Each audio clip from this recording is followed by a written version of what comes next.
Previously on The Smoke Show. I think I made 5 paintings. I think one of them could sell for like $10,000. Yeah, so if you were known for that, then you could extrapolate value to the work that you did based on your celebrity as such an artist. So the artist, you're saying, sometimes matters even more than the art itself. Yes, absolutely. You really think this is going to work? What are you talking about? Of course it's going to work. The guy said the most important thing is the artist. I mean, I do feel like an artist. I have a turtleneck, beret, and sunglasses. I feel like that's steps 1, 2, or 3. Yeah, I mean, you're ready for this. This is the role that you are prepared for. You're not Tom Schiavelli. You're Thomas Enzo Schiavelli. We're about to have New York City by the flavors. I'm just worried, like, I know I'm a great artist, but my subjects, my muses, Meek, Phil, Flemmer, like, am I going to be able to convince an art crowd that they're real? They are your Iditarod dogs. You are Santa. They are your reindeer. Get their asses in shape and make some art.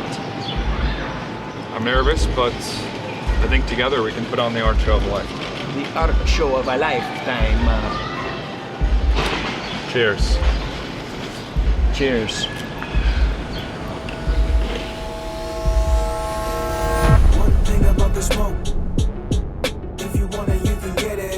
Okay, so today is a very big, possibly life-changing day. I am here at P. Smith Gallery in the Lower East Side of Manhattan, where tonight Tommaso Enzo Schiavelli will be holding a live art experimental exhibit right here at this gallery. And thanks to Kate, who runs this beautiful gallery, a lot of great paintings.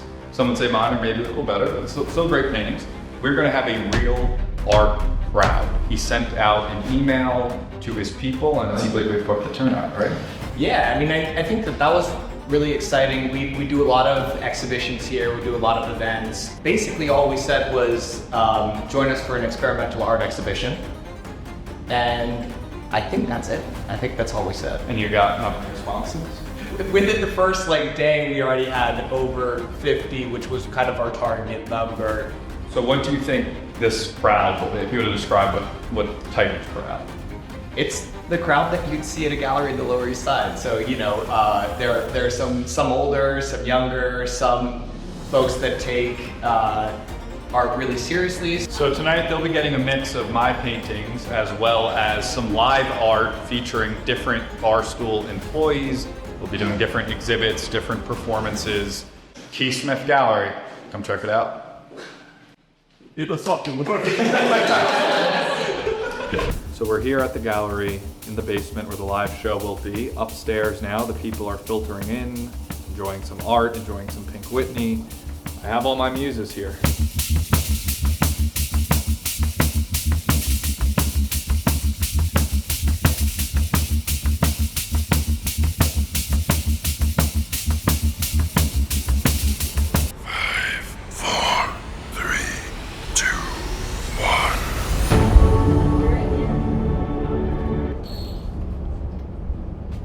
Good evening and welcome. My name is Adam Ferrone. This is Up in Smoke. The ancient Japanese survivalist philosopher Tadahito Uguchi thought that there were 4 different levels of thinking about things. The first level is thinking. The second level is thinking about what others are thinking. The third level is thinking about what others are thinking about what you're thinking, and the fourth level is thinking about what others are thinking, about what you're thinking, about what others are thinking. Tonight, we invite you to experience this experience on whichever level feels most comfortable to you. Tonight, our artist is Tommaso Enzo Schiavelli. Over the last 2 years, he's been touring the subcontinent and Africa, and most recently has done an installation in the Ozarks with Dana Barawi. Tonight, we welcome to the stage our artist, Tommaso Enzo Schiavelli.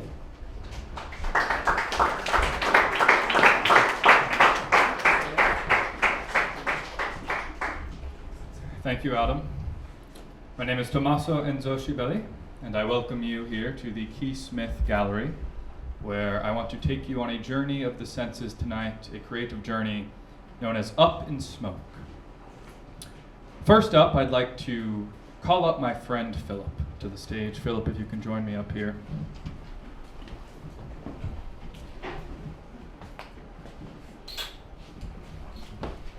Lay down, Phillip.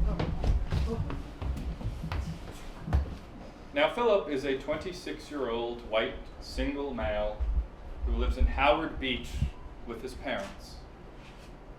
Phillip went to community college, he now has a job, but he's lived a hard life. At every corner of Phillip's life, there has been rain on him. There have been people bringing him down from birth until now.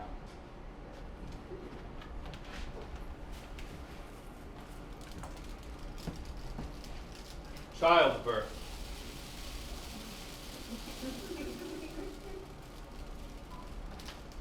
Learning to crawl.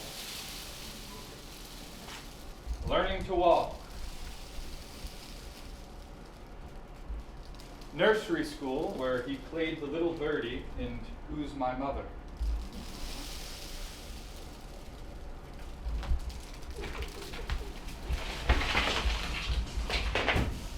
Phillip went on to elementary school, where he would make some friends, but more enemies.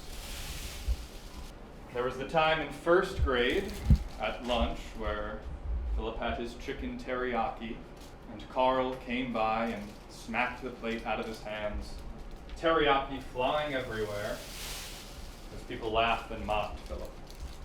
There was the time in fourth grade where Sean passed him in the middle of a dodgeball game in gym class, where even the teacher, Mrs. McCarthy, let out a little bit of a smirk. As you can imagine, middle school was not much better for Phillip. There was the occasional locker shove. His best friend, Michael, stealing his crush, Olivia. You go on to high school, where, as you can guess, Phillip was not the star quarterback. He played the trombone in the band. In 12th grade, Phillip finally got up the courage to ask his neighbor, Elizabeth, to senior prom, thinking that their 11-year-long friendship might actually get him a date. But when Phillip finally got up that courage and asked her, not only did she say no, but she snickered in his face. Phillip went on to college, community college, where he didn't do much of anything. Got a degree in finance, tried to get an MBA but couldn't. And all throughout the journey, never managed to so much as hold hands with a woman.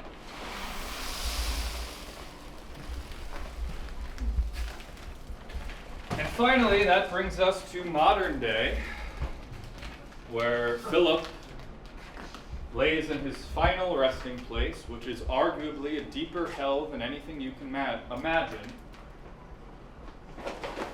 A 9-to-5 corporate America.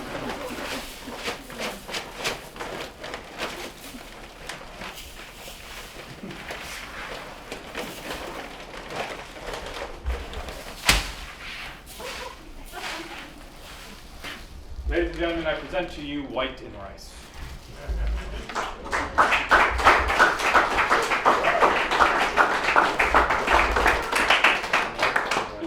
Our next performance from Kelly Keegan, Womanhood, paired with Mad Angry.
our next performance, The Pride Before the Fall, paired with The Perfect Woman.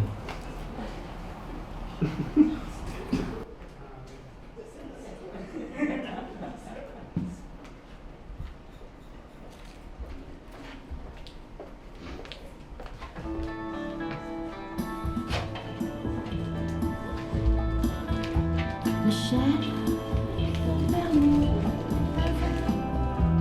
il aime faire des paris, les couleurs de la vie. Oh, that's pretty good. Michel, il ne fait pas semblant, I didn't know you could like do that. c'était faux et mauvais. Et quand Michel me ment, You could do this? c'est beau quand il me dit des choses, me compare à une rose. La vie est mon mot. I'm gonna put this on Instagram. All art should be gay. Hey everyone, come look how good my gay friend does art. What? Are you doing this one? Comme à chaque fois. I don't think you're doing it right. I don't. Michel, It's not the right flag. It's not the right flag! You're not doing it right. si fidèle que ça. Il laisse faire la java. My culture is not your costume. Il a de drôles d'envies. I'm sorry. Il conduit sans permis.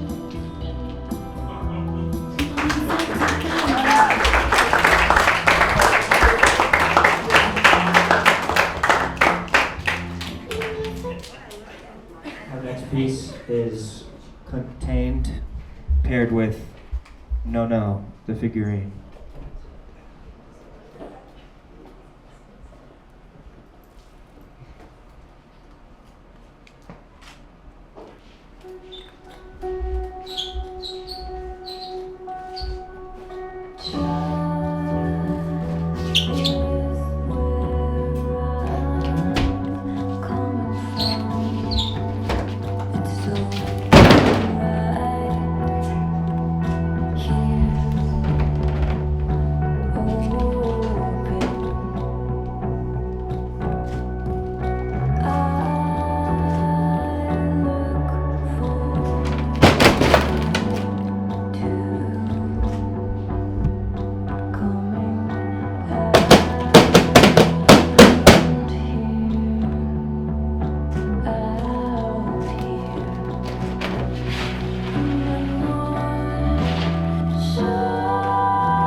I am a real boy.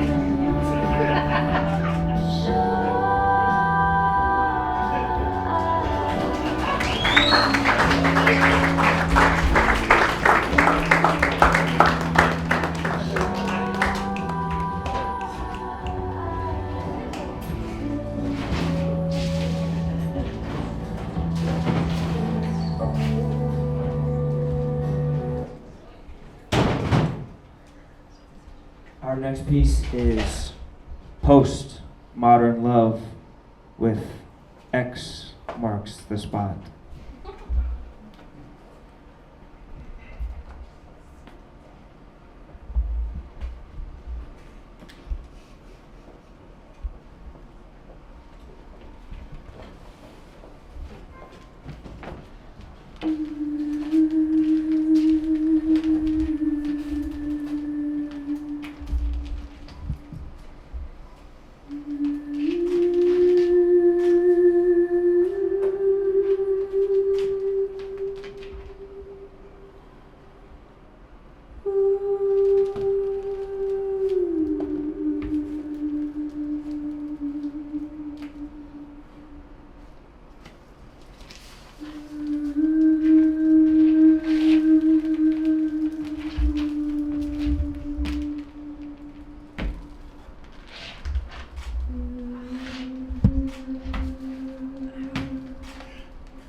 from Tommaso Enzo Schibelli himself.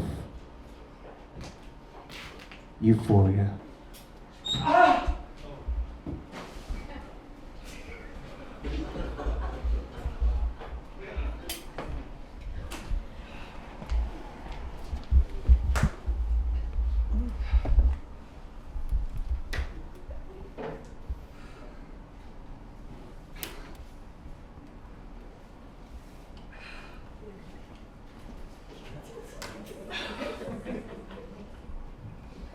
They're mocking me.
Euphoria.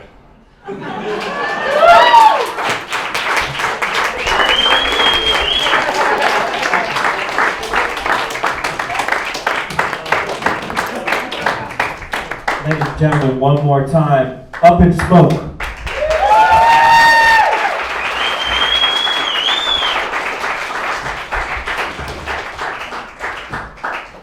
And now for a brief question and answer with the artists.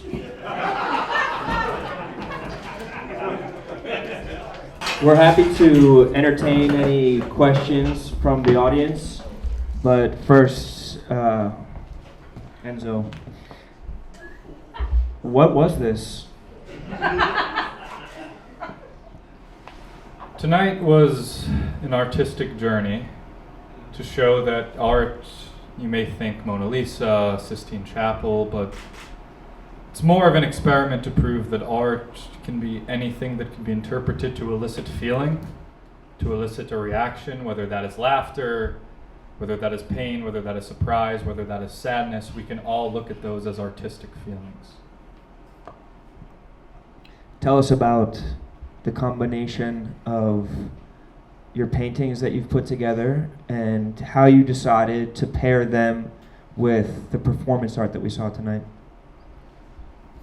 So our first pairing was Mad Angry and Womanhood. Mad Angry was something I painted while I was in an incredibly deep red state. You'll see a lot of red, a lot of black, a lot of yellow. There's actually punctured a hole in the canvas. I had screamed so much.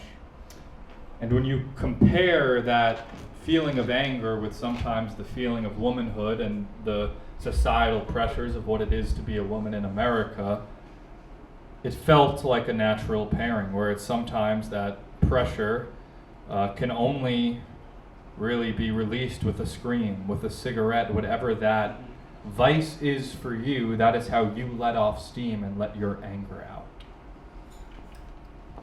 And then we saw a piece which commented on modern homosexuality. Yes, happy Pride Month, everybody. I think that Pride Month at its core is well-intentioned, but I think when you look at the commercialization of it, and when you look at a lot of the heterosexual community using it as a way to get some Instagram likes or Instagram followers, I think that it takes a little bit away of what that message is, and it's to be proud of your sexuality. But when we prop them up as if they're puppets, as if they're mascots, as if they're to be celebrated, it's almost like patronizing in a way, I find. And I think that, the homosexual community has maybe had enough of that, and it's saying, this is our month. I don't need a Macy's commercial or a red road on Uber or rainbow on Uber to celebrate how I feel in my heart. Then we saw contained. What was that? I think a lot of times in modern society, people, particularly men, struggle to find their place. You have different holes, different sectors of society that you feel you might fit into, but ultimately, I think all men really fit in the trash the best. It was kind of the message there. Well done. And then we saw maybe our most tender piece of the evening, a softness to the dance that is postmodern love. I think when you look at pre-modern love, past love, in other words, there were very defined gender roles in society. The woman does this, the man does this. But I think now in this postmodern love, you have to step into each other's shoes. There's not a strict definition of husband, of wife. And I think that it can be hard to understand sometimes until you step into the other's shoes and really feel that pain and feel that experience, that ultimately that can bring you closer together in a very passionate fashion. You've curated for 12 years now, but now you get to a point where you say, I'd like to insert myself, I'd like to be part of the show, and there you were at the end, crawling. Larry David put himself in Curb eventually. He got tired of writing Seinfeld. I found that, sure, there's great muses out there, but for that piece, I tried other people, and I felt ultimately that last piece came from kind of a deep place in my soul, which it's unfair to ask somebody else to try to access that when I think I'm the only one that can really access that deeply, who loves Pink Whitney so much. And that was real Pink Whitney. I smell it on your breath. It was. Now I'd like to open up the floor to anyone. Yes, sir, in the second row. What most surprised you or even shocked you about the performance now that you've executed it? I found the laughter at times a bit surprising. I was going for more of a moving piece, and I think people found the comedy in it, even now as I speak up here. And ultimately I wanted, laughter is a reaction. I said art can elicit all sorts of reactions. So laughter is a reaction, and it does solidify the art as art, but it's just not the reaction I expected. But, you can't predict the future. I'd be a millionaire. You expected tears? I thought there was a chance people could be so moved that they could come to tears. Yes. Got it out. Third row over there, the black shirt. Yes, sir. You. Beautiful beard. Thank you. Is there a name for this school of performance? Have you given a name? Does it start with a capital letter? And how did this go over in the subcontinent and in Africa? Africa loved it. Africa couldn't get enough. Cameroon specifically was a joy. I don't know if there's anything to call it, but can we stop the glasses clinging back there? I don't know if there's anything to call it but art. If we want to say I'm creating a new sector of art, that's up to interpretation, but that's up to the media and up to the critics to decide. That's not up to me. Yes, sir. You. You commented on every piece except the opening piece, and I wanted to know what the sand represented and why there was no commentary on that one opening number. So that's rice, not sand. White and rice. I think that when you're a incel, people would call you that. If you're a white single man, they'd be like, oh, you're an incel. And Phillip is not an incel. He's a really lovely young gentleman with a charming personality. I don't know why that's funny. But his whole life, he's been put down by society. It feels like he's being rained on in a different number of ways. And to me, the rice was, I can't literally make it rain in here, but the rice was a way of rain, of just every time that you think that you've seen enough, more is pouring down on you. Something as simple as rice. And what we saw is a broken man that we're trying to fix. And how do you fix broken iPhones? You put it on. Yes. Okay, so, we matched on the so-called app of Hinge. Why was there no response reciprocated?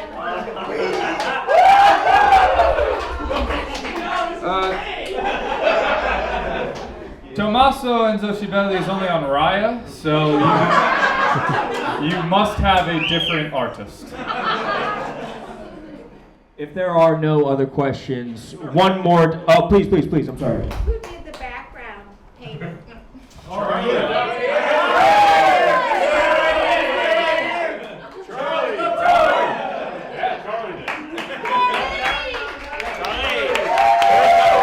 A toast to Charlie. A shot for Charlie.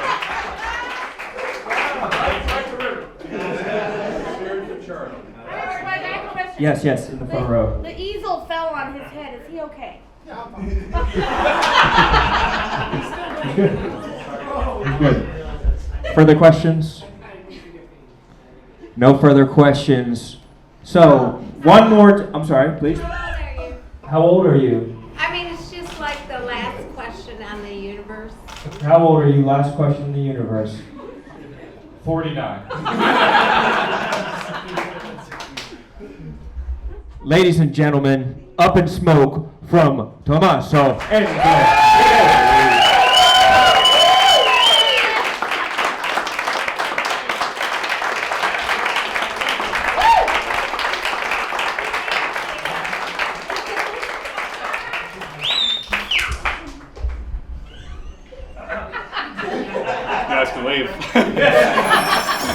It was literally a thriller. I had the best time. A whole weight lifted off of me.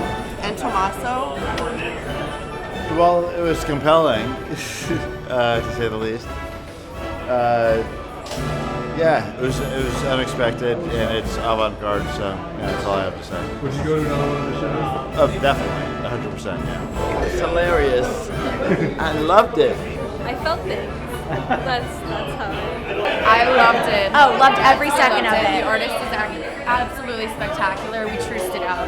Yeah, 100%. They really stayed in character, which I appreciated. Any follow-up notes to your question? I still am a little curious. Yeah, but she wasn't lying. I was not lying. So she wants answers for sure. Oh, God. All right, Meek, like 20 more minutes. 20 more minutes and then we're good. I'm waiting for Tommy to tell me to get up. Tommy tells me to get up, that's when I get up. It was hilarious. I know he said it wasn't comedy, but it was funny. You like it? It was hilarious. It was incredible. It's crazy. It was excellent. Well done. Any thoughts on the show? That was good. It was funny. Can't get enough of the Pink Whitney, huh? Oh, it's very good. It's good, right? Very good. What'd you think of the show? Oh, it was crazy. I loved it. Reminds me of the old New York, the spontaneous performances of Soho, of the village, of like beautiful art, just bring it out there raw. Thank you so much for being here. Thank you for carrying on the tradition. Of course. Or even leaning against He something. wants to keep this painting, but doesn't have a bike. Because you guys He's like on a bike store right it now. and he could pick it up. When do you want to pick it up? Take it any day. Josh.